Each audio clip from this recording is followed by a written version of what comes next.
பரஞ்சோதி முனிவருக்கு வந்தது, இங்க மெய்கண்டாருக்கு வந்தது. இவர்களை போன்ற ஆச்சாரியார்கள் அதை கொண்டு வந்து நம் எல்லோருக்கும் தருகிறார்கள். அப்படி தரக்கூடிய புனித தலம் இந்த திருக்கோயில். அதனால திருக்கோயிலுக்கு வந்தா கவனம் முழுவதும் அந்த வழிபாட்டில் பூசையில் இருக்க வேண்டும். அப்போ நம்முடைய நாவுக்கரசு பெருமான் என்ன சொல்லுகிறார்? திருக்கோயில் இல்லாத திருவிலூரும், திருவெண்ணீர் அணியாத திருவிலூரும், பருக்கோடு பத்திமையால் பாடாவூரும், பலதலிகள் இல்லாத ஊர். இப்படி பாட்டு போகுதுன்னு வச்சுக்க. நான் முதல் வரியை மட்டும் சொல்றேன். திருக்கோயில் இல்லாத திருவிலூர் எதற்கு சமம்? மறுபடியும் கேள்வி. திருக்கோயில் இல்லாத திருவிலூர் எதற்கு சமம்? பாட்ட பாருங்க. கடைசியில ஒரு வார்த்தை போடுவார் நாவுக்கரசர். அவையெல்லாம் ஊரல்ல அடவிக்காடு என்று சொல்வார். அடவிக்காடுன்னா என்னன்னு யாராவது தெரிஞ்சதுன்னா வெளியே சொல்லாதீங்க, சொல்லக்கூடாது. சரிங்களா? அடவிக்காடு எது? நம்ம பெருமான் ஆடிக்கொண்டிருக்கிற இடம். உயிர்கள் எல்லாம் அவனுடைய திருவடிக்கு போகும் பொருட்டு அவன் ஆடிக்கொண்டிருக்கிறானே, அந்த இடத்துக்கு பேர் அடவிக்காடுன்னு பேரு. நம்ம ஊர்ல அதுக்கு வேற பேரு விட்டுருவோம். ஒரு ஊர் எப்போது ஊராக இருக்கும் என்றால் கோவில் இருந்தால் தான் அது ஊர். எந்த கோயில் இருந்தா ஊரு? எந்த கோயில் இருந்தா அது ஊரு? விநாயகர் கோயில், முருகன் கோயில், திருமால் கோயில், அம்மன், எல்லா கோயிலும் இருக்கு. எல்லா கோவில் இருந்தாலும் சைவர்களுக்கு கோவில் என்று சொன்னால் எதுங்க? சிதம்பரம் தான் கோவில்னா சிதம்பரம். அந்த சிதம்பரத்தில் இருக்கிற இறைவன் பெருமான், அவருடைய கோவிலுக்கு தான் கோவில் என்று பெயர். மற்றதெல்லாம் அவருக்கு துணை கோவில்கள் என்று பெயர். அதனால சிவாலயம் இருப்பது சிறப்பு. இன்னும் கொஞ்சம் ஆழமா போறேன், கவனமா கேளுங்க. நம்ம சிவாச்சாரியார் அவர்கள் சொன்னதை போல இந்த செய்தியெல்லாம் நீங்க எங்கேயும் போய் தேடி தெரிந்து கொள்ள இயலாது. அவர்களை போன்றவர்கள் இங்க வந்து சொன்னால்தான் உண்டு. சிவாலயங்களில் பல வகைகள் உண்டு. கவனமா கேளுங்க. சிவாலயங்களில் பல வகை உண்டு. அந்த சிவாலயங்களில் ஒரு வகை கோவில் யார் அமைத்தது? சித்தர்கள் அமைத்தது. சித்தர்கள் அமைத்தது.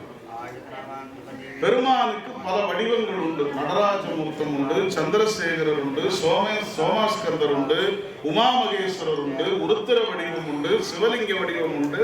பல வடிவங்கள் சிவபெருமானுக்கு உண்டு. அதுல சித்தர்கள் இறைவனை எப்படி வணங்கினார்கள் என்றால், சித்தர்கள் அந்தர்யாமியாக இருந்து பெருமானை சூக்குமமாக வழிபட்டார்கள். கவனமா கேட்க. சிவபெருமானை உள்ளத்தில் நினைந்து நினைந்து பூசித்து அந்த ஞான நிலையிலே இருந்து சித்தர்கள் வழிபட்ட ஆலயத்திற்கு ஆற்றல் அதிகம் என்று நம்முடைய அருள்நூல்கள் சொல்லுகிறது. அப்படி சித்தர்கள் வழிபட்ட திருக்கோவிலுக்கு எண்ணிலடங்காத சிறப்பு என்பதற்கு என்ன சாட்சினா, நம்ம எல்லாருக்கும் தெரிந்த செய்திதான். இன்றைக்கு தென்னாட்டில் 2 திருக்கோயில்களுக்கு மிகப்பெரிய வரவேற்பு உலகம் முழுக்க உண்டு. தமிழ்நாட்டிலும் சரி, ஆந்திராவிலும் சரி. ஒரு திருக்கோயில் நம்ம கொங்கு நாட்டில் இருக்கக்கூடிய 6 படை வீடுகளில் ஒன்றாக இருக்கின்ற பழனி. அந்த பழனியில சித்தர் வழிபட்டிருக்கிறார். இன்னொன்று திருப்பதி என்று சொல்லக்கூடிய திருமலையில் சித்தர் வழிபாடு செய்திருக்கின்றார். இப்ப பாருங்க, இந்த 2 சித்தர்களும் அங்கொருவர் இங்கொருவராக ஒடுக்கம் கொண்டு வழிபட்ட காரணத்தினால அந்த திருக்கோயில்கள் உலகம் முழுவதும் பரவி இருக்கிறது. அப்படி திருக்கோவில் இல்லாத திருவிலூராக இருக்கின்ற ஊராக பல்லடம் இல்லை. காரணம், நம்முடைய ஊர்ல சிவாலயம் இருக்கிறது. அதிலும் ஒருபடி உயர்ந்து போய் சித்தர் வழிபாடு செய்த சிவாலயம் இருக்கிறது. என்னையா சாட்சி? என்ன சாட்சி? இந்த கோயில்ல சித்தர் வழிபாடு செய்தார் என்பதற்கு என்ன சாட்சி? ஒரே ஒரு சாட்சி நான் சொல்றேன், ஒரே ஒரு சான்று சொல்றேன். சித்தர்கள் அமைத்த திருக்கோவிலில், சித்தர்கள் வழிபாடு செய்த சிவாலயங்களில் அம்மைக்கு பெரும்பாலும் தனியாக திருக்கோயில் காண மாட்டார்கள். என்ன காரணம்? என்ன காரணம்? அவர்கள் அம்மனை பெருமானுடைய ஆவுடையிலே காண்பார்கள். சிவலிங்கத்தினுடைய ஆவுடை இருக்குது இல்லைங்களா, அதுல அம்மன் இருப்பதாக ஐதீகம், அம்மன் இருப்பதாக ஐதீகம். அதனால பெருமானுக்கு அபிடேகம் செய்தால் அந்த அபிடேகம் அம்மனுக்கும் சென்று சேருகிறது இல்லைங்களா. இப்ப இங்க இருக்கிற அம்மாவுக்கு என்ன பேரு தெரியல, இங்க அம்மாவே இல்ல, என்ன பேரு? இங்க இருக்கிற இறைவனுக்கு பெயர் அருளானந்த ஈஸ்வரர், இங்க இருக்கிற அம்மனுக்கு பெயர் அருளானந்த வள்ளி தாயார். அம்மா உள்ள வந்துட்டா, எப்பவுமே இருக்கிறான். இன்னொரு கூடுதல் சிறப்பு இங்க பாருங்க, ஒரு சித்தர் வழிபாடு செஞ்சுட்டு அங்கிருந்து புறப்பட்டார்னா அது வேற, அது ஒரு நிலை. வழிபாடு செய்த சித்தர் அங்கேயே திருவொடுக்கம் கொண்டிருக்கிறார் என்றால் அதற்கு ஆற்றல் இன்னும் கூட. அப்ப அருளானந்த சித்தர் என்று சொல்லக்கூடிய அட்டமா சித்தி பெற்ற ஞானி இங்கே திருவொடுக்கமாக சமாதியாக இருக்கின்றார். இந்த திருக்கோயில் இன்னும் ஆற்றல் வாய்ந்த திருக்கோயிலாக அமைந்திருக்கிறது. என்ன சாட்சி? சும்மா நாச்சிமுத்து மாமா சொன்னாருன்னு சொல்லி கண்டதையெல்லாம் பேசிட்டு போயிடக்கூடாது. நீங்க சொல்றது புரியுது. இந்த கோயில் வழிபாடு வெளியே தெரியாம நடந்து பல ஆண்டுகள் ஆயிடுச்சு. பெருசா வெளியே தெரியல, ஏதோ பெரியவங்க கும்பிட்டாங்க, அப்பப்போ சில பேர் வருவாங்க. எப்பவுமே நல்ல ஒரு உதாரணம் சொன்னார் சாமி. பக்குவத்திற்கு என்ன உதாரணம்? நாம தினமும் சாப்பிடுற வடை உதாரணம். பாருங்க, இதுதாங்க நம்ம சமயம். மிக எளிமையாக ராமகிருஷ்ண பரமஹம்சர் அந்த வடக்கதை மூலமா தன்னுடைய தொண்டருக்கு ஆன்ம பக்குவத்தை உணர்த்தினார். என்ன பொருள்?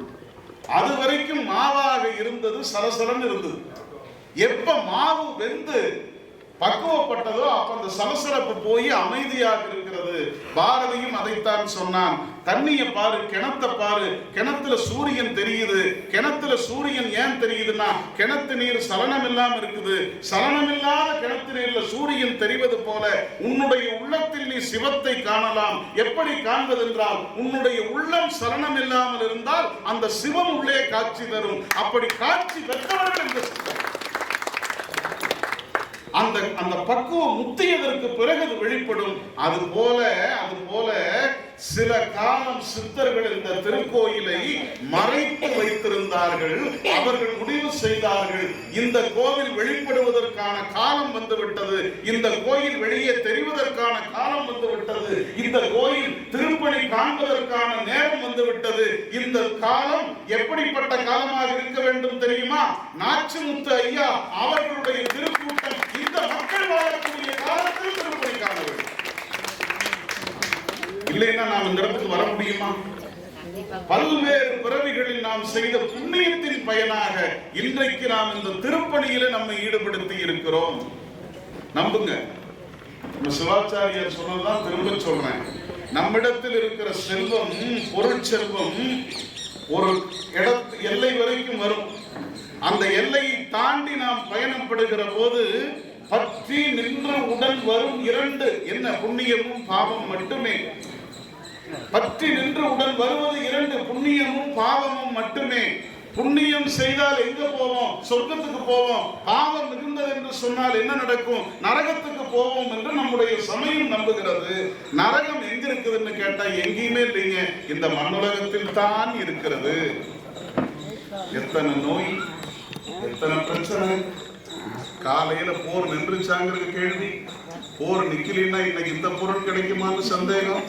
இன்னைக்கு கேஸுக்கு பிரச்சனை, பெட்ரோலுக்கு பிரச்சனை, நாளைக்கு நீ எதற்கு பிரச்சனை வரப்போகுதோங்கிற பயம் நம்ம எல்லாரிடத்திலும் இருக்கிறது. நம்புங்கள், நரகம் வேறு எங்கும் இல்லை, இந்த உலகத்தில் தான் இருக்கிறது. மீண்டும் இந்த உலகத்துக்கு நாம் பிறக்க வேண்டும். எப்படி பிறக்க வேண்டும்? மாணிக்கவாசகர் சொன்ன அந்த பட்டியல் படுநிலை தான். புல்லாகி, பூடாகி, புழுவாய், மரமாகி ஒவ்வொன்றா பிறந்து. புழுவா பிறந்தோம்னு வச்சுங்க, யார் மிதிப்பாங்க? யாராரோ நம்மை மிதிப்பார்கள். புல்லாக பிறந்தோம் என்றால் என்ன நடக்கும்? அருகம்புல்லா பிறந்து விநாயகர் தலைக்கு போனா புண்ணியம். அதுவும் இல்லை, அந்த புல்லை பறித்து எவனோ ஒருவன் காலில் கசக்கி மிதித்தால் அங்கேயும் நாம் பாவம் செய்தவர்கள். அப்ப இந்த புண்ணியமும் பாவமும் நம்மை சொர்க்கத்திலும் நரகத்திலும் பிறக்க வைக்கும் என்கிறார்கள். சொர்க்கம் எங்கே இருக்கிறது? நரகம் எங்க இருக்குதுன்னு நான் சொல்லிட்டேன். சொர்க்கம் எங்க இருக்குது? சொர்க்கமும் இங்கேதான் இருக்கிறது. நரகத்துல பிறந்தா என்ன ஆகும்? நோய் வரும், பிரச்சனை வரும், போர் வரும், அழுக்கு வரும், துன்பம் வரும், அவலம் வரும், மனம் வெப்பி வெதும்பும். அங்க நரகம். சொர்க்கமும் இந்த மண்ணுலகத்திலே தான் இருக்கிறது.